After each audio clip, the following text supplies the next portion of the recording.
Hello friends, राय simplified में आप सभी का स्वागत है। ये वीडियो डेडिकेटेड है इग्नू एमबीए एमएमपीएफ 2 के असाइनमेंट क्वेश्चन नंबर 2 को, जिसमें मैं कैपिटल बजटिंग को एक्सप्लेन करूंगा। कैपिटल बजटिंग में कैश फ्लो को कैसे एस्टिमेट करते हैं, हम इस पे डिस्कशन करेंगे। कैपिटल बजटिंग के डिफरेंट मेथड्स क्या हैं, नेट प्रेजेंट वैल्यू मेथड या NPV method, internal rate of return method या आईआरआर मेथड, और भी बहुत सारे मेथड्स पे डिस्कशन करेंगे। मेरा ये एम है कि इस वीडियो को देखने के बाद आप इनेबल हो अपने वर्ड्स में असाइनमेंट में कुछ लिखने के लिए। इससे रिलेटेड क्वेश्चन अगर एग्जाम्स में भी आते हो तो आप कुछ लिख सकें और ये content through out the life आपको मेमोराइज रहे।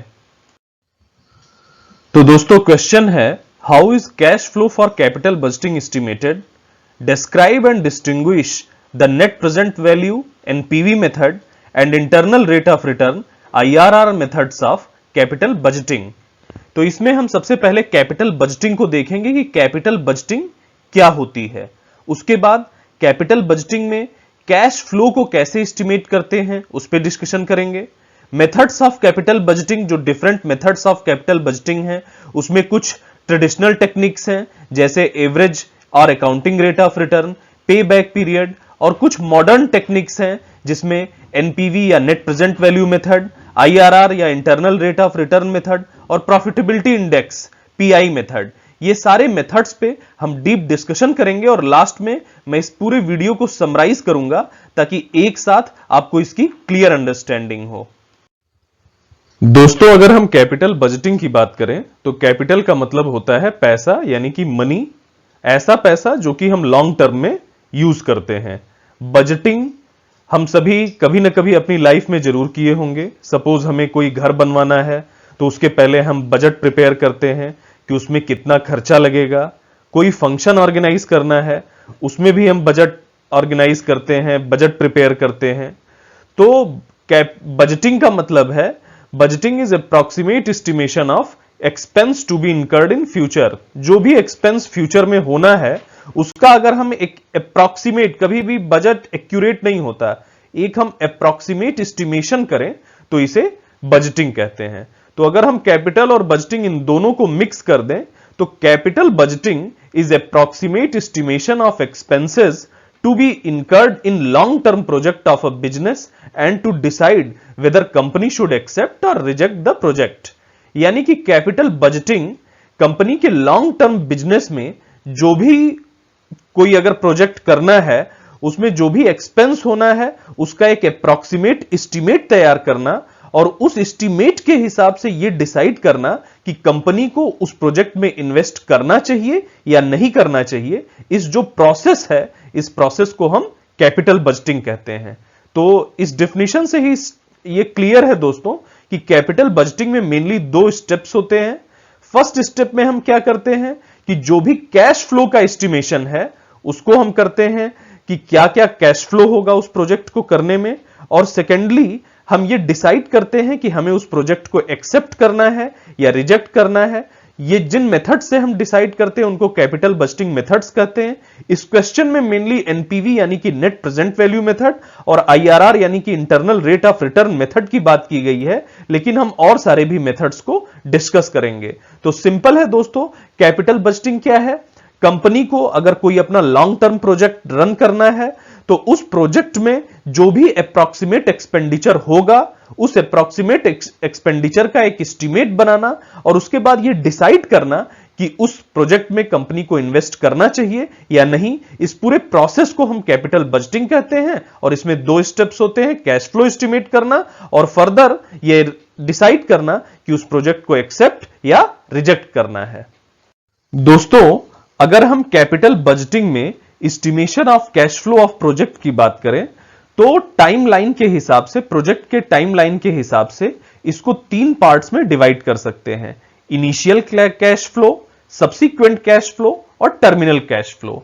अगर हम वन बाय वन बात करें तो इनिशियल कैश फ्लो में दोस्तों कैश का इनफ्लो भी होता है और आउटफ्लो भी होता है, लेकिन लार्जली अगर हम बात करें तो कैश का आउटफ्लो होता है, यानी हम प्लांट और मशीनरी कुछ खरीदते हैं तो हम अपने पैसे को देते हैं।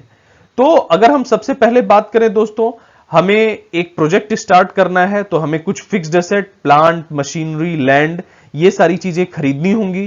कैश का आउटफ्लो होगा, तो आउटफ्लो के लिए यहां पे मैंने माइनस साइन का यूज किया है और इनफ्लो के लिए प्लस साइन का यूज किया है।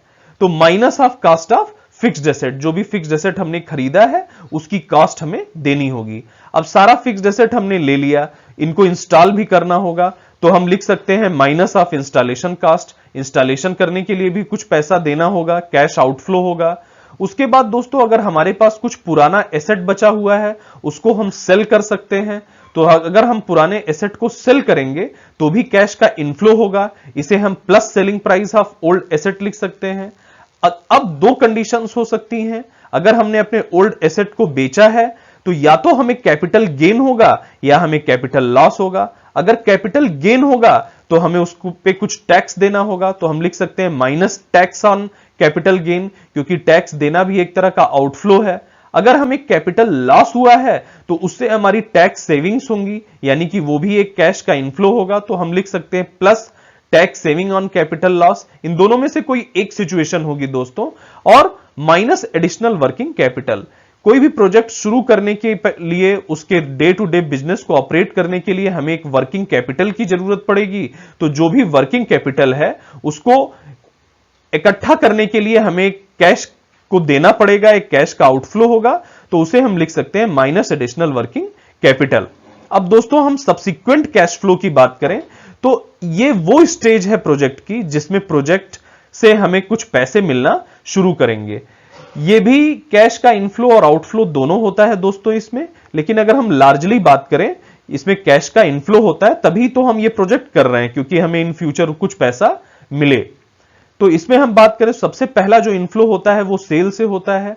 उस प्लांट से, उस मशीनरी से जो भी प्रोडक्ट बन रहे हैं उसकी सेल होगी, उस सेल से कैश का इनफ्लो होगा, तो उसे हम रिप्रेजेंट करते हैं प्लस सेल से। इसके बाद दोस्तों कुछ एक्सपेंसेस भी होंगे, वेरिएबल एक्सपेंसेस और फिक्स्ड एक्सपेंसेस, इसमें भी कैश का आउटफ्लो होगा, इसलिए इसको हमने माइनस से रिप्रेजेंट किया है। वेरिएबल एक्सपेंसेस में जो भी डिफरेंट हमें उस प्रोजेक्ट को रन करने के लिए, उस मशीन को रन करने के लिए वेरिएबल कास्ट है, हमें सैलरी देनी पड़ेगी, हमें वेजेस देने पड़ेंगे, तो जो भी ये वेजेस हो गए और भी वेरिएबल एक्सपेंसेस हो सकते हैं, इन्वेंट्री की कॉस्ट, रॉ मटेरियल की कॉस्ट, ये सब वेरिएबल एक्सपेंसेस में आएगा। फिक्स्ड एक्सपेंसेस में जो भी हमें, सपोज हमने रेंट पे ली है बिल्डिंग, तो उसके rent charge, water charges, electricity charges, ये सारे जो फिक्स्ड एक्सपेंसेस हैं वो बियर करने पड़ेंगे। इसके अलावा उस प्रोजेक्ट का डेप्रिसिएशन होगा, हम इसको डेप्रिसिएशन को माइनस कर सकते हैं। डेप्रिसिएशन को माइनस दोस्तों, चूंकि हम यहां कैश फ्लो कैलकुलेट कर रहे हैं, इसलिए डेप्रिसिएशन वाला जो पार्ट है उसको माइनस करने का सिर्फ ये, एक्चुअली वो कैश में तो होता नहीं है, लेकिन इसको माइनस करने का मेन एम ये है कि हम टैक्स तक पहुंच सकें। जब हम डेप्रिसिएशन को माइनस कर देते हैं तो ये जो भी वैल्यू आती है उस पर हम टैक्स कैलकुलेट करते हैं, टैक्स देना होता है, तो टैक्स भी एक तरह का आउटफ्लो है, इसको हमने माइनस कर दिया और बाद में हम डेप्रिसिएशन को प्लस कर लेते हैं। जो भी हमारा डेप्रिसिएशन है उसको प्लस कर देंगे तो हमको एग्जैक्ट कैश फ्लो पता चल जाएगा। उसके बाद दोस्तों हम, हो सकता है कि कुछ कैपिटल एक्सपेंडिचर करें, कुछ बीच में भी एक बड़े हैवी मशीनरी, हालांकि हमने इनिशियल कैश फ्लो में हैवी जो एक्सपेंडिचर है वो कर देते हैं, लेकिन कभी कभी ये भी रिक्वायरमेंट आती है कि प्रोजेक्ट के बीच में भी हम कैपिटल एक्सपेंडिचर करें, तो उसमें भी पैसे का आउटफ्लो होता है और उसको हम माइनस से रिप्रेजेंट कर सकते हैं। इसी चीज को अगर हम दूसरे वर्ड्स में बात करें दोस्तों, तो सबसे पहले हम डायरेक्ट नेट प्रॉफिट हमें पता हो तो हम नेट प्रॉफिट ले सकते हैं। अब चूंकि कैश फ्लो में हमने पहले ही डिस्कस किया कि डेप्रिसिएशन जो होता है सिर्फ वो बुक में रिप्रेजेंट किया जाता है, कैश से उसका कुछ लेना देना नहीं होता। डेप्रिसिएशन तभी काउंट होता है जब लास्ट में हम प्रोजेक्ट को स्क्रैप कर रहे हैं, फिनिश कर रहे हैं, तब। तो इस नेट प्रॉफिट में हम डेप्रिसिएशन का पार्ट फर्दर ऐड कर देते हैं ताकि वो न्यूट्रलाइज हो जाए जो पहले माइनस हुआ था। फर्दर हम इंटरेस्ट को भी ऐड कर देते हैं क्योंकि इसमें भी इंटरेस्ट ऑलरेडी सबस्यूम्ड है, वो भी न्यूट्रलाइज हो जाए, क्योंकि दोस्तों जो इंटरेस्ट होता है वो प्रोजेक्ट पे डिपेंड नहीं करता, वो हमारे फिनांसेस पे डिपेंड करता है, हम किस तरह से फिनांस किए हैं, और हम यहां डिसाइड कर रहे हैं कि प्रोजेक्ट कैसा है, तो ये इंटरेस्ट वाला पार्ट भी हम प्लस कर देते हैं। और फाइनली हम कैपिटल एक्सपेंडिचर जो भी अगर हमें बीच में करना है उसे हम माइनस कर देते हैं। तो इस तरह से हम सब्सिक्वेंट कैश फ्लो पता कर सकते हैं। अगर हम दोस्तों टर्मिनल कैश फ्लो की बात करें तो प्रोजेक्ट के लाइफ के एंड में जो भी कैश फ्लो होता है उसे हम टर्मिनल कैश फ्लो कहते हैं। इसमें भी कैश का इनफ्लो और आउटफ्लो दोनों हो सकता है, लेकिन लार्जली दोस्तों कैश का इनफ्लो होता है। सिंपल है दोस्तों, हमारा प्रोजेक्ट खत्म हो गया है, हमारी सारे जो उससे एम था वो पूरा हो गया है। अब जो भी प्लांट है, मशीनरी है, उस स्क्रैप है, उसको हमको सेल करना है। तो जब हम उसे सेल करेंगे तो एक कैश का इनफ्लो होगा, तो ये एक सेलिंग प्राइस हमें मिल जाएगी। उसके बाद सेम यही कंडीशन आएगी दोस्तों, या तो हमें कैपिटल गेन हो या हमें कैपिटल लॉस हो। अगर हमें कैपिटल गेन होगा तो हमें टैक्स देना पड़ेगा, वो एक आउटफ्लो होगा, तो हम लिख सकते हैं minus tax on capital gain. अगर हमें कैपिटल लॉस हुआ है तो उससे हमारा कुछ टैक्स सेविंग होगी, कैश का इनफ्लो होगा, हम उसे लिख सकते हैं plus tax saving on capital loss. और जो भी हमारा दोस्तों जो वर्किंग कैपिटल की रिक्वायरमेंट थी यहां पे, पूरी की पूरी हम वर्किंग कैपिटल अपनी रिकवर कर सकते हैं, तो वो भी एक कैश इनफ्लो होगा, तो उसे हम लिख सकते हैं प्लस वर्किंग कैपिटल। तो दोस्तों इस तरह से हमने जाना कि एक प्रोजेक्ट की लाइफ में कैसे कैसे कैश का फ्लो होता है, इनफ्लो होता है, आउटफ्लो होता है। इनिशियल कैश फ्लो हमने जाना, जो हम इनिशियल प्लांट और मशीनरी बाई करते हैं, और भी जो डिफरेंट इनफ्लोज और आउटफ्लो हैं उनको जाना। सब्सिक्वेंट कैश फ्लो जाना कि जब प्रोजेक्ट अपनी लाइफ स्टार्ट करता है, उसके जो द्वारा बने प्रोडक्ट है वो सेल किए जाते हैं, तो जो कैश का इनफ्लो होता है, प्लस उसके साथ जो एक्सपेंसेस होते हैं उनको जाना। और फाइनली प्रोजेक्ट जब खत्म होता है यानी टर्मिनल कैश फ्लो, जब हम स्क्रैप को बेच देते हैं। तो इस तरह से जो डिफरेंट कैश फ्लोज हैं दोस्तों उसको हमने जाना। इसको कैलकुलेट करना काफी जरूरी होता है दोस्तों, क्योंकि इसी के बेसिस पे हम ये डिसाइड करते हैं कि हमें उस प्रोजेक्ट में इन्वेस्ट करना है या नहीं करना।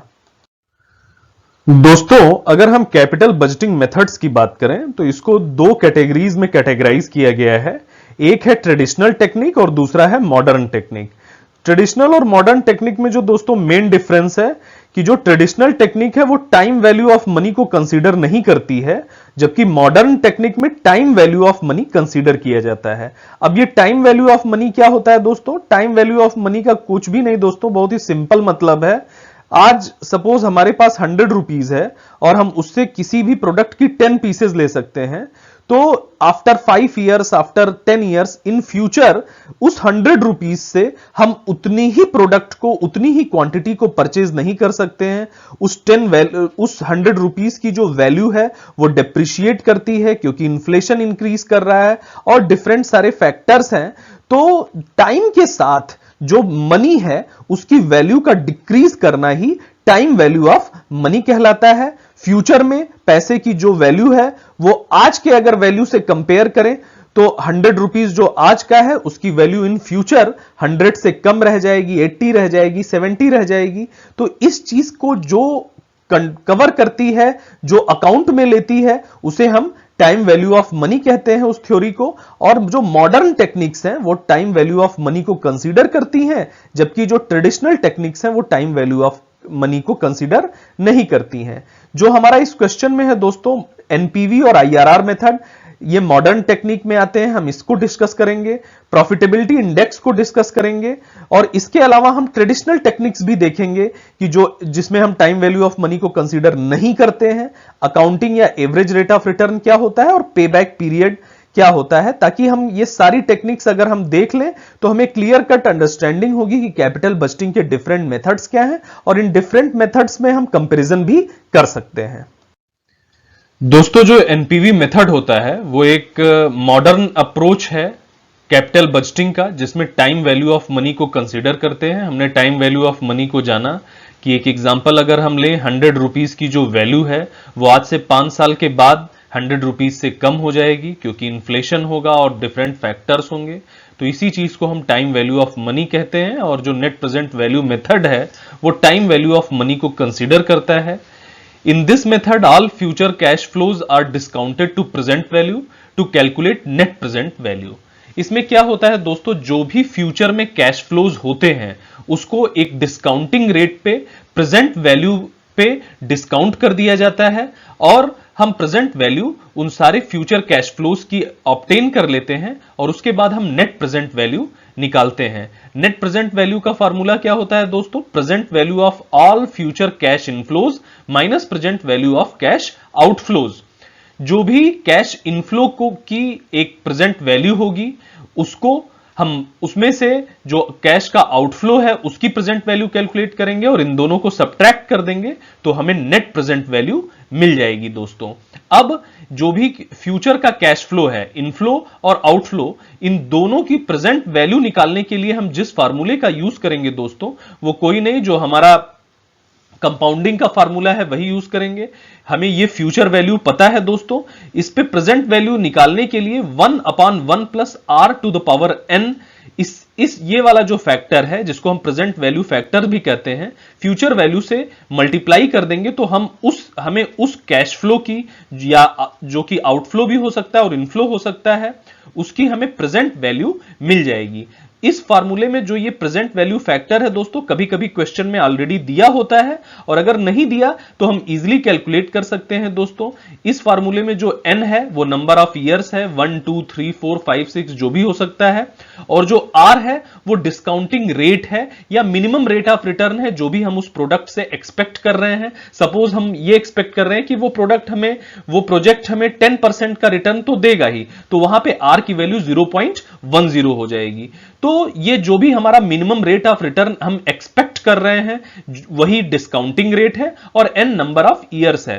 तो इस फ्यूचर वैल्यू में इस चीज से, इस प्रेजेंट वैल्यू फैक्टर से मल्टीप्लाई करके हम प्रेजेंट वैल्यू ऑब्टेन कर सकते हैं दोस्तों। और जो भी हमारी प्रेजेंट वैल्यू कैश इनफ्लो की आई और उसमें से present value of cash outflow को माइनस करके हम नेट प्रेजेंट वैल्यू निकाल लेते हैं। अगर ये नेट प्रेजेंट वैल्यू पॉजिटिव है दोस्तों तो हमारा प्रोजेक्ट प्रॉफिटेबल है और हम उस प्रोजेक्ट को प्रिफर करते हैं। सपोज हमें एक से ज्यादा प्रोजेक्ट अगर दिए हैं और हमें चूज करना है कि हमें कौन सा प्रोजेक्ट ज्यादा प्रिफरेबल है, तो जिस भी प्रोजेक्ट की जो ये एनपीवी है हायर आएगी, ज्यादा आएगी, उस प्रोजेक्ट को हम प्रिफर करते हैं दोस्तों।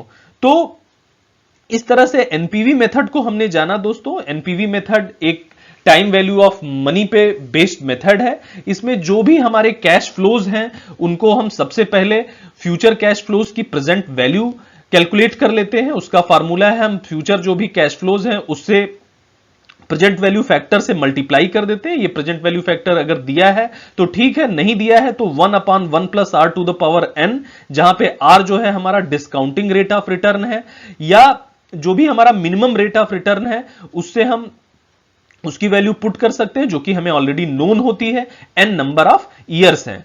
इसके अलावा अगर हमारा जो एनपीवी है वो पॉजिटिव आई तो जो हमारा प्रोजेक्ट है वो प्रॉफिटेबल है, और निगेटिव है तो प्रॉफिटेबल नहीं है। अगर हमें डिफरेंट प्रोजेक्ट में सेलेक्ट करना है तो जिस प्रोजेक्ट की एनपीवी ज्यादा होती है उसे हम सेलेक्ट करते हैं। एनपीवी का फार्मूला भी हमने जाना दोस्तों। जो भी हमारी कैश इनफ्लोज की, जो फ्यूचर कैश इनफ्लोज हैं उनकी प्रेजेंट वैल्यू निकाल लेंगे और कैश आउटफ्लो की प्रेजेंट वैल्यू में से उसको हम माइनस कर देंगे तो हमारा एनपीवी निकल के आ जाएगा। नेक्स्ट स्लाइड में दोस्तों मैं इसका एक एग्जांपल दिया हूं जिससे कि आपको क्लियरली एनपीवी मेथड समझ में आएगा।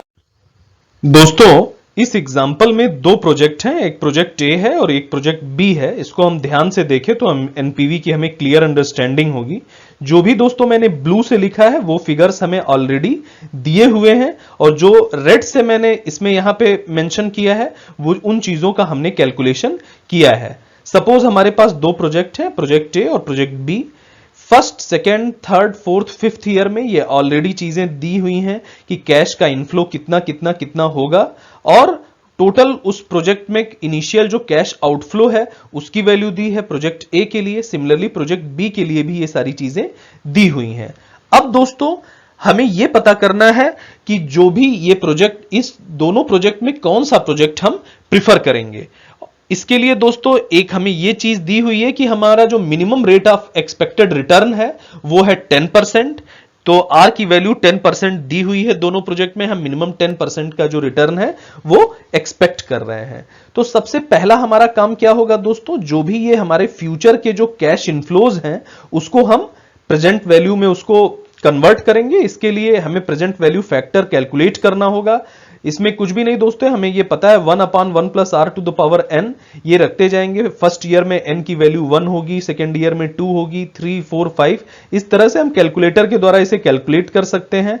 r की वैल्यू 0.10 रख करके और n की 1, 2, 3, तो ये सारी हमें डिफरेंट वैल्यूज मिल जाएंगी। और अगर हम इन वैल्यूज में जो प्रेजेंट वैल्यू है, जो फ्यूचर वैल्यू है, उसको मल्टीप्लाई कर दें तो हमें प्रेजेंट वैल्यू, जो भी उस फ्यूचर का जो कैश आउटफ्लो है, उसकी हमें प्रेजेंट वैल्यू इस टेबल में मिल जाएगी। इसमें कुछ भी दोस्तों मैंने नहीं किया है, ये जो प्रेजेंट वैल्यू फैक्टर है इसको मैंने फ्यूचर वैल्यू से मल्टीप्लाई करके जो प्रेजेंट वैल्यू है फ्यूचर कैश फ्लोज की, उसको कैलकुलेट कर लिया है। फर्दर सिमिलरली हमने यहां पे भी कैलकुलेट किया है, जो नेट, जो टोटल इसका हमने सम करके जो हमारा फ्यूचर का कैश इनफ्लो है उसकी जो टोटल वैल्यू है वो हमने यहां पे कैलकुलेट की है, टोटल प्रेजेंट वैल्यू फ्यूचर के कैश इनफ्लोज की। और यहां पे भी हमने टोटल प्रेजेंट वैल्यू फ्यूचर के कैश इनफ्लोज की कैलकुलेट कर ली है। उसके बाद ये present value of cash outflow ये हमें दिया हुआ है, इसको इसमें से सब्ट्रैक्ट कर देंगे तो इस प्रोजेक्ट के लिए जो एनपीवी आएगी वो 8454 आएगी और प्रोजेक्ट बी के लिए 9456 आएगी। यहां पे ये क्लियरली विजिबल है दोस्तों, एनपीवी की वैल्यू प्रोजेक्ट बी के लिए ज्यादा है, इसलिए हम प्रोजेक्ट बी को प्रिफर करेंगे प्रोजेक्ट ए पे और हम प्रोजेक्ट बी के साथ आगे बढ़ेंगे। तो इस तरह से हमने देखा दोस्तों एनपीवी मेथड में हम क्या करते हैं। कुछ भी नहीं दोस्तों, हमें फ्यूचर का जो भी कैश इनफ्लोज है उसकी वैल्यू दी हुई है और हमें डिस्काउंटिंग रेट ऑफ रिटर्न या मिनिमम रेट ऑफ रिटर्न हमें पता है 10%। इस फार्मूले का यूज करके 1/1 + r to the power n, सबसे पहले हम प्रेजेंट वैल्यू फैक्टर निकाल लेंगे। r की वैल्यू 0.10 रखेंगे हर जगह पे और n की वैल्यू 1 रखने पे 0.909, 2 रखने पे 0.826। इस तरह से ये डिफरेंट प्रेजेंट वैल्यू फैक्टर्स मिल जाएंगे और इन प्रेजेंट वैल्यू फैक्टर्स का मल्टीप्लिकेशन कर देंगे जो भी हमारे फ्यूचर कैश इनफ्लोज हैं, तो हमें फ्यूचर कैश इनफ्लोज की प्रेजेंट वैल्यू जो है वो यहां पे मिल जाएगी। इसको हम सम करके टोटल जो हमारा कैश इनफ्लो है उसकी प्रेजेंट वैल्यू मिल जाएगी। टोटल कैश आउटफ्लो हमें पता है, नेट प्रेजेंट वैल्यू हम कैलकुलेट कर सकते हैं और जो भी नेट प्रेजेंट वैल्यू ज्यादा होगी उस प्रोजेक्ट के साथ हम जाएंगे। यहां पे प्रोजेक्ट बी की नेट प्रेजेंट वैल्यू ज्यादा है, इसलिए हम प्रोजेक्ट बी को सेलेक्ट करेंगे और प्रोजेक्ट ए। दोस्तों अगर हम इंटरनल रेट ऑफ रिटर्न यानी कि आईआरआर मेथड की बात करें तो यह भी टाइम वैल्यू ऑफ मनी पे बेस्ड होता है। इस मेथड में जो हम डिस्काउंटिंग करते हैं वो दो different trial rate of return पे करते हैं ताकि हमें दो डिफरेंट एनपीवी मिले, जिसमें एक एनपीवी पॉजिटिव हो और दूसरी एनपीवी निगेटिव हो। तो सबसे फर्स्ट स्टेप में हमें क्या करना है दोस्तों, हमें सारे फ्यूचर कैश फ्लोज पता है, हम डिस्काउंटिंग एक ट्रायल रेट ऑफ रिटर्न पे जिसको हमने एज्यूम किया है उस पे हम डिस्काउंटिंग कर लेते हैं। अब अगर इस डिस्काउंटिंग करने के बाद जो हमें एनपीवी मिलेगी, दो कंडीशन हो सकती है दोस्तों, या तो वो एनपीवी पॉजिटिव हो या तो एनपीवी वो निगेटिव हो। अगर हमें जो एनपीवी मिली है वो पॉजिटिव है तो हम हायर रेट ऑफ रिटर्न पे फर्दर डिस्काउंटिंग करते हैं ताकि हमें एक निगेटिव एनपीवी मिल जाए, और अगर हमारी जो एनपीवी मिली है वो निगेटिव है तो हम लोअर रेट ऑफ रिटर्न पे फर्दर डिस्काउंटिंग करते हैं ताकि हमें जो दूसरी एनपीवी मिले वो पॉजिटिव हो। इस तरह से दोस्तों हमारे पास दो रेट ऑफ रिटर्न है, एक हायर रेट ऑफ रिटर्न है जिसपे हमारी पॉजिटिव एनपीवी है और एक दूसरा रेट ऑफ रिटर्न है जिसपे हमारी निगेटिव एनपीवी है। तो हम इसके बाद दोस्तों internal rate of return third step में निकालते हैं, जो कि होता है रेट ऑफ रिटर्न जिसपे हमारी एनपीवी 0 हो जाती है। उसमें हम ये फार्मूला यूज करते हैं दोस्तों, जिसमें लोअर रेट प्लस जो भी हमारी एनपीवी है लोअर रेट पे वो divided by NPV at the lower rate minus NPV at higher rate into जो हमारी हायर रेट है माइनस लोअर रेट, ये मल्टीप्लाई करके इस इंटरनल रेट ऑफ रिटर्न के फार्मूले में वैल्यूज को पुट करके हम इंटरनल रेट ऑफ रिटर्न निकाल लेते हैं। दोस्तों अगर ये internal rate of return cost of capital यानी मिनिमम रेट ऑफ रिटर्न से ज्यादा है तो हम उस प्रोजेक्ट को एक्सेप्ट करते हैं, अदरवाइज प्रोजेक्ट को रिजेक्ट कर देते हैं। दोस्तों इसको अगर हम एक एग्जांपल के द्वारा नेक्स्ट स्लाइड में देखेंगे तो काफी इजीली हमें यह समझ में आएगा कि इंटरनल रेट ऑफ रिटर्न क्या होता है। दोस्तों यहां पे मैंने इंटरनल रेट ऑफ रिटर्न को एक एग्जांपल के द्वारा एक्सप्लेन किया है ताकि आपको एक क्लियर अंडरस्टैंडिंग बने। जो भी ब्लू से चीजें लिखी हुई हैं, ब्लू से मेंशन्ड है, वो हमें इंफॉर्मेशन ऑलरेडी अवेलेबल है, और जो भी मैंने यहां रेड से मेंशन किया है उस चीज को हमने कैलकुलेट किया है, एज्यूम किया है। तो सबसे पहले एक हमारा प्रोजेक्ट है जिसके फ्यूचर कैश फ्लोज जो है फर्स्ट, सेकंड, थर्ड, फोर्थ और फिफ्थ ईयर में वो हमें दिए हुए हैं। हमारा फर्स्ट स्टेप क्या होगा दोस्तों, हम इस फ्यूचर जो भी हमारा कैश इनफ्लो है उसकी हम डिस्काउंटिंग कर दें, डिस्काउंटिंग करके हम इसकी एक प्रेजेंट वैल्यू ऑब्टेन कर लें और उसके बाद हम इसकी एनपीवी करें। तो जो ये डिस्काउंटिंग हम करेंगे, ट्रायल रेट ऑफ रिटर्न किसी पे भी हम कर सकते हैं। फॉर सिंप्लिसिटी हमने सपोज 10% पे इसकी डिस्काउंटिंग कर दी और एनपीवी कैलकुलेट किया। इसकी जो प्रेजेंट कैश आउटफ्लो की वैल्यू है ये ऑलरेडी दी हुई है, तो ये हमने यहां पे आर की वैल्यू 0.10 और एन की वैल्यू 1 2 3 4 5 लिख करके ये प्रेजेंट वैल्यू फैक्टर कैलकुलेट कर लिए और इस प्रेजेंट वैल्यू फैक्टर में ये कैश इनफ्लो को मल्टीप्लाई करके हमने सारी प्रेजेंट वैल्यू पता कर ली, जो भी हमारे फ्यूचर के कैश इनफ्लोज हैं उसको सम करके हमने present value total cash inflow की पता कर ली, उसमें से अगर हम आउटफ्लो माइनस कर दें तो हमें एनपीवी मिल गई। तो यहां पे हमें देख रहे हैं दोस्तों, हमने 10% एक ट्रायल रेट ऑफ रिटर्न लिया था 0.10, इस पे हमारी जो एनपीवी मिली वो पॉजिटिव है। अब हमें दूसरी एनपीवी जो चाहिए वो हमें निगेटिव एनपीवी चाहिए, इसलिए हम उसे अब और हायर रेट ऑफ रिटर्न पे डिस्काउंटिंग करेंगे। तो 2% हम एक मान लें तो ये एक बेटर इंक्रीमेंट होता है। सपोज हमने 2% पे फिर से देखेंगे, अगर वो पॉजिटिव आती है तो हम फर्दर 2% की डिस्काउंटिंग करेंगे, लेकिन अगर निगेटिव आती है तो हम यहीं पे रुक जाएंगे। तो फर्दर हमने जो डिस्काउंटिंग की है वो 12% पे की है, तो 12% पे आर की वैल्यू यहां 0.12 और एन की वैल्यू फर्दर 1 2 3 4 रख करके हमने जो प्रेजेंट वैल्यू फैक्टर है वो कैलकुलेट कर लिए हैं और फिर इन प्रेजेंट वैल्यू फैक्टर की जो भी हमारा जो कैश इनफ्लो है उससे मल्टीप्लाई करके हमने प्रेजेंट वैल्यू सिमिलरली कैलकुलेट करके इस केस में जो हमने नेट प्रेजेंट वैल्यू हमें मिलेगी वो दोस्तों यहां पे हम देख रहे हैं कि निगेटिव जो है हमें प्रेजेंट वैल्यू मिल रही है। इसलिए हमारे पास एक जो एनपीवी है वो पॉजिटिव हो गई और दूसरी एनपीवी निगेटिव हो गई, यानी कि हमारा काम हो चुका है। अब हमारा जो ये आईआरआर का फार्मूला है, अब हमें पता करना है कि जो हमारा आईआरआर है यानी कि 0 एनपीवी पे हमारा इंटरनल रेट ऑफ रिटर्न क्या होगा उसे हम कैलकुलेट करेंगे। तो लोअर रेट सबसे पहले हमने 10 यहां पुट कर दिया है, plus higher rate minus lower rate जो भी 12 minus 10 into NPV at lower rate पे हमारी जो एनपीवी आई है 2280 ये हमने रख दिया है, upon NPV at lower rate minus NPV at higher rate. Lower rate पे जो भी हमारी एनपीवी है माइनस ये है 2280 और NPV at higher rate minus रखेंगे तो माइनस माइनस प्लस हो जाएगा 4190। तो इस तरह से जो हम कैलकुलेट करेंगे दोस्तों तो आईआरआर 10.71% आ जाएगा। अब हमारी कास्ट ऑफ कैपिटल क्वेश्चन में दी रहती है, सपोज कास्ट ऑफ कैपिटल हमारी आईआरआर से ज्यादा है तो हम इस प्रोजेक्ट को रिजेक्ट कर देंगे, और अगर हमारी कास्ट ऑफ कैपिटल जो आ रही जो दी हुई है वो आईआरआर से कम है, आईआरआर की वैल्यू हमारी ज्यादा है, हमारा इंटरनल रेट ऑफ रिटर्न ज्यादा है, तो हम उस प्रोजेक्ट को एक्सेप्ट कर लेंगे, उस प्रोजेक्ट के साथ आगे बढ़ेंगे। दोस्तों अगर हम प्रॉफिटेबिलिटी इंडेक्स की बात करें तो ये भी जो कैपिटल बजटिंग है उसकी एक मॉडर्न टेक्निक है। इसमें टाइम वैल्यू ऑफ मनी का यूज करते हैं।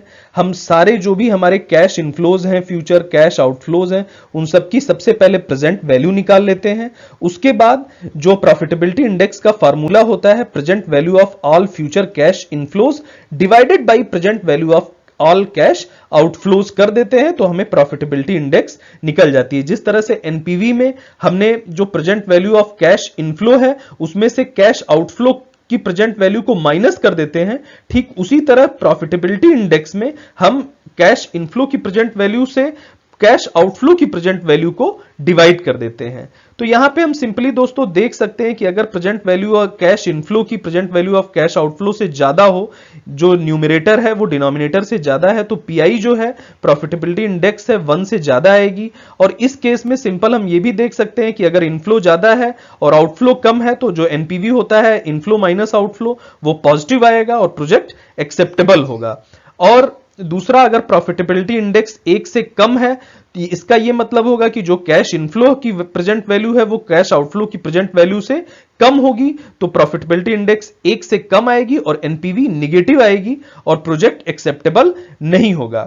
तो जो भी प्रोजेक्ट की प्रॉफिटेबिलिटी इंडेक्स है दोस्तों, जिस भी प्रोजेक्ट की ज्यादा होती है उसी प्रोजेक्ट की को हम प्रिफर करते हैं। अब यहां पे दोस्तों एक हमें डाउट होगा कि हमें सिंपल सी चीज है, प्रॉफिटेबिलिटी इंडेक्स भी अगर हमें सेम रिजल्ट दे रही है और जो हमारी एनपीवी है वो भी हमें सेम ही रिजल्ट देना चाहिए। लेकिन कभी कभी ऐसा होता है कि इन दोनों में हमें कंट्राडिक्टरी रिजल्ट मिलते हैं। उस केस में दोस्तों हम क्या करते हैं कि सबसे पहला जो हमारा है एम, हम प्रॉफिटेबिलिटी इंडेक्स को, ये काफी कंफ्यूजन होता है दोस्तों, इसलिए मैं यहां पे क्लियर कर रहा हूं कि हम प्रॉफिटेबिलिटी इंडेक्स को तभी देखते हैं जब हमारी एनपीवी सेम रिजल्ट दे रही है। कोई दो प्रोजेक्ट ऐसे हैं जिसमें एनपीवी जो है सेम रिजल्ट दे रही है, उस केस में हम प्रॉफिटेबिलिटी इंडेक्स पे फर्दर जाते हैं और प्रॉफिटेबिलिटी इंडेक्स का यूज करके हम ये प्रिफर कर सकते हैं कि किस प्रोजेक्ट को हमें रैंक करना है, किस प्रोजेक्ट को हमें सेलेक्ट करना है। इंडिपेंडेंटली प्रॉफिटेबिलिटी इंडेक्स को देख करके हम कोई कंक्लूजन नहीं दे सकते। अगर हमें कंट्राडिक्टरी रिजल्ट मिल रहे हैं एनपीवी और प्रॉफिटेबिलिटी इंडेक्स से, तो हम हमेशा एनपीवी को सेलेक्ट करते हैं, एनपीवी को प्रिफर करते हैं। जो हमारा एनपीवी से रिजल्ट आता है उसको हम प्रिफर करते हैं, क्योंकि जो हमारा एनपीवी मेथड है वो शेयर होल्डर की वेल्थ को मैक्सिमाइज करता है। एक ये एग्जांपल हम देखेंगे दोस्तों तो हमें क्लियर हो जाएगा। इस एग्जांपल में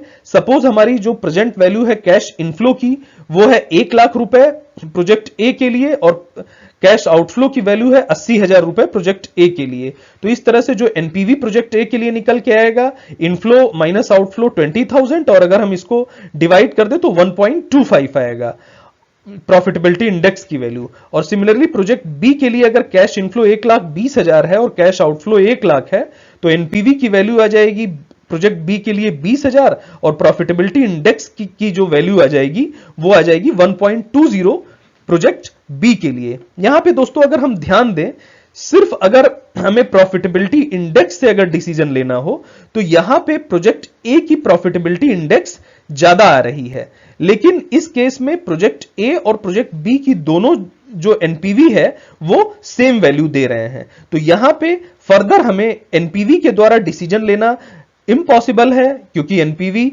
सेम रिजल्ट दे रही है। इसलिए हम प्रॉफिटेबिलिटी इंडेक्स पे जाएंगे, और प्रॉफिटेबिलिटी इंडेक्स में हम देख रहे हैं कि प्रोजेक्ट ए की जो प्रॉफिटेबिलिटी इंडेक्स है 1.25 वो प्रोजेक्ट बी से ज्यादा है। इसलिए इस केस में हम प्रॉफिटेबिलिटी इंडेक्स को प्रिफर करके प्रोजेक्ट ए को प्रिफर करेंगे। तो दोस्तों हमने यहां पे जाना कि प्रॉफिटेबिलिटी इंडेक्स क्या होती है। सिमिलरली जिस तरह से हम कैश इनफ्लो से कैश आउटफ्लो की जो प्रेजेंट वैल्यू हो वो माइनस कर देते थे एनपीवी में, ठीक उसी तरह यहां पे डिवाइड करके प्रॉफिटेबिलिटी इंडेक्स कैलकुलेट कर लेते हैं। जिस प्रोजेक्ट की प्रॉफिटेबिलिटी इंडेक्स ज्यादा होती है उसे हम सेलेक्ट करते हैं। अगर 1 से ज्यादा होगी प्रोजेक्ट की तो वो एक्सेप्टेबल होगा, अगर प्रॉफिटेबिलिटी इंडेक्स 1 से कम होगी तो प्रोजेक्ट वो एक्सेप्टेबल नहीं होगा। दूसरा हमने एक ये इंपॉर्टेंट चीज जानी, प्रॉफिटेबिलिटी इंडेक्स हम तभी यूज करते हैं जब हमें जो एनपीवी है वो सेम रिजल्ट दे रही है। तो फर्दर हम प्रॉफिटेबिलिटी इंडेक्स का यूज करके डिसाइड कर सकते हैं कि किस प्रोजेक्ट को कहां पे रैंक करना है। दूसरी हमने सबसे इंपॉर्टेंट चीज ये जानी कि अगर प्रॉफिटेबिलिटी इंडेक्स और एनपीवी दो अलग अलग रिजल्ट दे रही हैं तो उस केस में हम एनपीवी को प्रिफर करेंगे। एनपीवी से जो कंक्लूजन आएगा उस कंक्लूजन को प्रिफर करेंगे, क्योंकि जो एनपीवी मेथड है वो शेयर होल्डर की वेल्थ को मैक्सिमाइज करता है।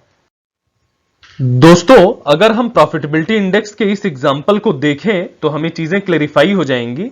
फर्दर हमने ब्लू से जो मेंशन किया है वो चीजें, वो इंफॉर्मेशन गिवन है, और रेड वाली कैलकुलेट किया है हमने। रेट ऑफ रिटर्न जो 10% पे के बेस पर सबसे पहले प्रेजेंट वैल्यू फैक्टर निकाले हैं, और उसके बाद हमने एनपीवी और पीआई को कैलकुलेट किया है। तो अगर हम डायरेक्ट देखें दोस्तों तो इन दोनों प्रोजेक्ट्स के लिए जो एनपीवी की वैल्यू है प्रोजेक्ट ए के लिए वो 8,454 है और प्रोजेक्ट बी के लिए 9,456 है। यानी कि अगर हम एनपीवी के बेस पे देखें तो प्रोजेक्ट बी है वो प्रिफर्ड है, क्योंकि प्रोजेक्ट बी की एनपीवी ज्यादा है। अगर हम प्रॉफिटेबिलिटी इंडेक्स को देखें तो प्रोजेक्ट ए के लिए प्रॉफिटेबिलिटी इंडेक्स 1.21 है और प्रोजेक्ट बी के लिए जो प्रॉफिटेबिलिटी इंडेक्स है 1.15 है।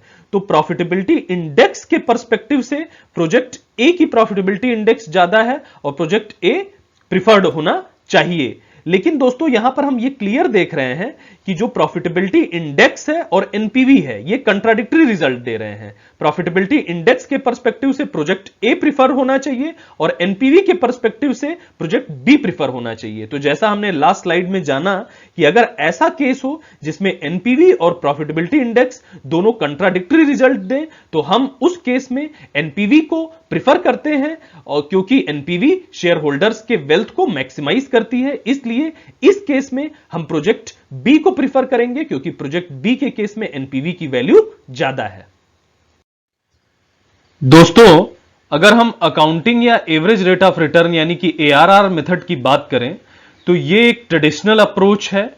इसमें टाइम वैल्यू ऑफ मनी को कंसीडर नहीं करते हैं।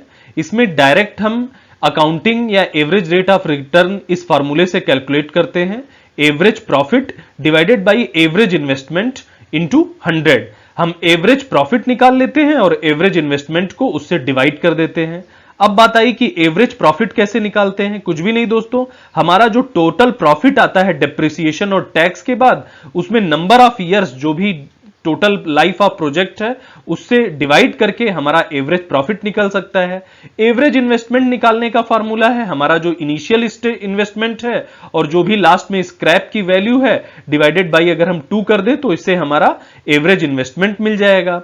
इसके अलावा जो डेप्रिसिएशन है, यूजुअली अगर हम स्ट्रेट लाइन डेप्रिसिएशन की बात करें तो यहां पे हम जो एवरेज प्रॉफिट टोटल प्रॉफिट निकालते हैं वो आफ्टर डेप्रिसिएशन और टैक्स होता है, इसलिए हमें डेप्रिसिएशन का भी फार्मूला मालूम होना चाहिए। अगर स्ट्रेट लाइन डेप्रिसिएशन है तो सिंपल जो कि कॉस्ट ऑफ मशीन है माइनस जो भी स्क्रैप वैल्यू होती है उसमें डिवाइड कर दे अगर हम टोटल लाइफ ऑफ मशीन को, तो इससे हमें डेप्रिसिएशन मिल जाएगा। दोस्तों एक मैंने एग्जांपल लिया है जिससे कि हमें एआरआर मेथड काफी इजीली समझ में आएगा। इसमें जो ब्लैक से है वो इंफॉर्मेशन हमें गिवन है और जो रेड से है वो इंफॉर्मेशन हमने कैलकुलेट की है। सपोज हमारा लाइफ ऑफ प्रोजेक्ट 5 इयर्स का है, प्रोजेक्ट की जो कास्ट है 56,125 रुपीज की है। लास्ट में प्रोजेक्ट जब स्क्रैप होता है तो उसकी स्क्रैप वैल्यू 3,000 रुपीज है। टैक्स रेट 25% का है। First year, second year, third, fourth और फिफ्थ ईयर की अर्निंग का फिगर हमें दिया हुआ है। तो सबसे पहले अगर हमारे पास अर्निंग है तो हम डेप्रिसिएशन कैलकुलेट करेंगे इसी फार्मूले से कि जो डेप्रिसिएशन का हमारा फार्मूला है वो है कॉस्ट ऑफ मशीन यानी कि 56,125 रुपीज माइनस जो भी हमारा स्क्रैप की वैल्यू है 3,000 rupees divided by life of project 5 years. तो इससे हमारा डेप्रिसिएशन मिल गया। तो फर्स्ट ईयर में डेप्रिसिएशन के बाद जो प्रॉफिट है वो हम निकाल सकते हैं। सिमिलरली इसी तरह second year, third year, fourth year, fifth year में चूंकि हमारा डेप्रिसिएशन स्ट्रेट लाइन है इसीलिए हर साल से डेप्रिसिएशन सेम अमाउंट से होगा। तो डेप्रिसिएशन के बाद हम प्रॉफिट आफ्टर डेप्रिसिएशन निकाल सकते हैं। उसके बाद जो टैक्स है, टैक्स हम कैलकुलेट कर सकते हैं। टैक्स रेट हमें 25% का दिया हुआ है, तो इस वैल्यू पे हमारा 25% अगर हम कैलकुलेट करें तो इस तरह से हम डिफरेंट टैक्सेस कैलकुलेट कर सकते हैं। और फर्दर हमने प्रॉफिट आफ्टर डेप्रिसिएशन में अगर टैक्स को माइनस कर दें तो हमें प्रॉफिट आफ्टर डेप्रिसिएशन और टैक्स ये वाला फिगर जो है मिल जाएगा।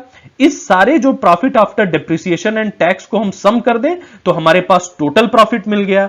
हमें निकालना क्या है? Average profit. एवरेज प्रॉफिट में टोटल प्रॉफिट में अगर हम जो लाइफ ऑफ प्रोजेक्ट है जो कि 5 इयर्स है वो डिवाइड कर दें तो हमारा एवरेज प्रॉफिट निकल के आ जाएगा। एवरेज इंटरेस्ट, एवरेज जो हमारा इन्वेस्टमेंट है उसको निकालने के लिए जो हमारा इनिशियल इन्वेस्टमेंट है 56,125 का और लास्ट में जो हमारी स्क्रैप वैल्यू है 3,000 की वो ऐड करके उसको हम 2 से डिवाइड कर दे तो हमारा एवरेज इन्वेस्टमेंट निकल गया। अब सिमिलरली एवरेज रेट या अकाउंटिंग रेट ऑफ रिटर्न हमें कैलकुलेट करना है तो हमारा average profit 7,325 divided by average जो हमारा इन्वेस्टमेंट है 29,562.50 इंटू 100 अगर हम कर दें तो हमारा एवरेज रेट ऑफ रिटर्न 24.95 यानी कि 25% का हमें एवरेज रेट ऑफ रिटर्न मिल जा रहा है। तो इस तरह से हम average rate of return calculate कर सकते हैं। दोस्तों जो पे बैक पीरियड अप्रोच है कैपिटल बजटिंग का वो भी एक ट्रेडिशनल अप्रोच है। पे बैक पीरियड मेथड में भी टाइम वैल्यू ऑफ मनी को कंसीडर नहीं करते। इसमें दोस्तों सिर्फ हम ये कैलकुलेट करते हैं कि जो हमारी इनिशियल कॉस्ट ऑफ प्रोजेक्ट है वो कितने टाइम में रिकवर हो जाएगी, और उस रिकवरी टाइम को ही हम पे बैक पीरियड कहते हैं। जिस प्रोजेक्ट का पे बैक पीरियड जितना कम होता है उसी प्रोजेक्ट को हम प्रिफर करते हैं। यहां पे हम देखें तो दो कंडीशंस हो सकती हैं दोस्तों, कि एक कंडीशन जिसमें कि हमारा जो हर एनुअल जो हमारा कैश इनफ्लो है वो हर साल सेम रहे, और दूसरी कंडीशन है कि जो हमारा एनुअल कैश जो इनफ्लो है वो चेंज हो। अगर एनुअल कैश इनफ्लो जो है हमारा ईच ईयर में सेम है तो पे बैक पीरियड हम सिंपली कैलकुलेट कर सकते हैं दोस्तों। जो टोटल हमारा इन्वेस्टमेंट है उसमें हम एनुअल कैश इनफ्लो से डिवाइड कर दें तो हम पे बैक पीरियड कैलकुलेट कर सकते हैं। इसका एक सिंपल एग्जांपल लें। सपोज हमारा 1 लाख का इनिशियल इन्वेस्टमेंट हमने किया है और हर साल 10,000 रुपीज आ रहे हैं, तो हमें पे बैक पीरियड अगर कैलकुलेट करना हो तो जो हमारा टोटल इन्वेस्टमेंट है यानी कि 1 लाख और जो हमारा एनुअल कैश इनफ्लो है 10,000 उसे डिवाइड कर दें तो हमारा 10 इयर्स जो पे बैक पीरियड है वो निकल के आ जाएगा। इसका मतलब 10 साल में हम जो अपनी प्रोजेक्ट की कॉस्ट है उसको रिकवर कर लेंगे। दूसरी कंडीशन हो सकती है दोस्तों कि हमारा जो एनुअल कैश इनफ्लो है वो सेम ना हो। इस कंडीशन में हम क्यूमुलेटिव कैश इनफ्लो निकालते हैं। एक एग्जांपल हम लें कि एक कॉस्ट ऑफ प्रोजेक्ट दोस्तों अगर ये है 6 लाख का हमारा कॉस्ट ऑफ प्रोजेक्ट है, और हमें first year, second year, third year, fourth year और फिफ्थ ईयर में जो डिफरेंट कैश के इनफ्लोज हैं वो हमें दिए हुए हैं, जो कि डिफरेंट कैश के इनफ्लोज हैं। तो इस केस में दोस्तों हम एक क्यूमुलेटिव कैश इनफ्लो निकाल सकते हैं। इनिशियली हम 6 लाख का प्रोजेक्ट की कॉस्ट थी, फर्स्ट ईयर में जो कैश इनफ्लो हमारा हुआ वो 1,20,000 का हुआ, तो 4,80,000 बच गया। सेकेंड ईयर में फर्दर 1,40,000 का कैश आया तो इसको फर्दर माइनस कर दिए तो 3,40,000 बच गया। फिर फाइनली जब हम 3 ईयर में पहुंचे तो हमारा जो रिकवरी कॉस्ट जो बची है 1,60,000 की है। फोर्थ ईयर का जो कैश फ्लो आया वो 2 लाख का आया, लेकिन हमको रिकवर कितना था करना था, सिर्फ 1,60,000। तो इस तरह से 3 साल जो हमारा ये टोटल लगा है प्लस जो हमारा एक्स्ट्रा टाइम लग रहा है, 1,60,000 हमें रिकवर करना है, लेकिन रिकवर कितना हुआ है एक साल में 2 लाख। तो कितना टाइम लगा, 1,60,000 डिवाइडेड बाई 2 लाख। तो जो ये इंक्रीमेंटल एडिशनल 3 ईयर के बाद का टाइम है, अगर हम 1,60,000, ये सिंपल दोस्तों हमारा जो एक एक नियम पहले हम पढ़ते थे उसी हिसाब से हम कैलकुलेट कर सकते हैं। अगर 2 लाख रुपए आने में 1 साल लग रहा है तो 1,60,000 रुपए आने में कितना टाइम लगेगा, 1,60,000 1,60,000 डिवाइडेड बाई 2 लाख यानी कि 0.8 ईयर। तो 3.8 ईयर्स में हम अपनी जो टोटल कॉस्ट है उसको रिकवर कर सकते हैं। तो ये हमारा पे बैक पीरियड होगा। तो इस तरह से दोस्तों हमने पे बैक पीरियड को भी समझा। ओवरऑल हमने डिफरेंट कैपिटल बजटिंग के मेथड्स देखे, जिसमें हमने ट्रेडिशनल मेथड देखा, मॉडर्न अप्रोच देखा, हमने कैश इनफ्लो का एस्टिमेशन कैसे करना है ये देखा। अब मैं होप करता हूं दोस्तों कि आपको ये समझ में आया होगा और आप इनेबल होंगे असाइनमेंट में कुछ लिखने के लिए, और इन फ्यूचर एग्जाम्स में भी आता है तो आप कुछ लिख सकेंगे। अगर ये वीडियो आपको पसंद आया दोस्तों तो जरूर इस चैनल को सब्सक्राइब करें। Thank you.